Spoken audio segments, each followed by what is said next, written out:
Marketing accountability is really being able to demonstrate the impact that marketing is having on the business. And it's really important now, if you look at just what's happening for a number of years, the average tenure of the CMO is very, very short. It's constantly getting shorter.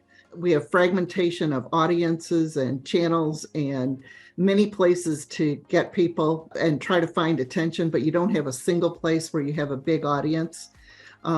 You have many, many more ways to spend money and a lot of concern about how efficiently it's being spent, but sometimes that efficiency masks the effectiveness. So I can be very efficient in a lot of channels, but that doesn't necessarily mean that I'm being served up to real people if I'm seeing a lot of bot activity.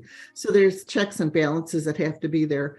But I think if you look at also even the changes in titles where people have said, well, we're not going to have a chief marketing officer anymore, or we're going to have a chief growth officer, we're going to have a chief revenue officer, we're going to have a chief this. It goes to the fact that there's really not a bridge built between marketing and finance. And when you have accountability, you're very transparent in terms of what are the things that are working, what are the things that are not working, what are the things that could be working better.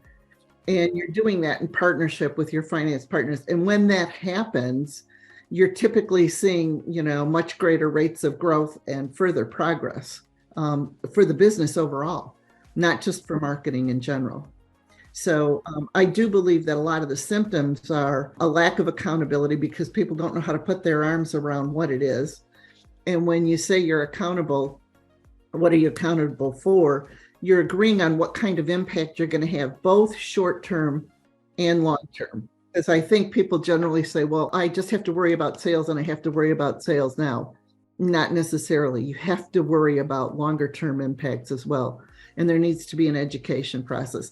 And quite frankly, there's really a difference between the language of marketers and the language of finance. So finance folks will focus on ROI, return on investment, and you'll have marketing folks that are looking at return on of objective, meaning what is the consumer mindset that I'm trying to change? What is the consumer behavior or intention that I'm trying to change?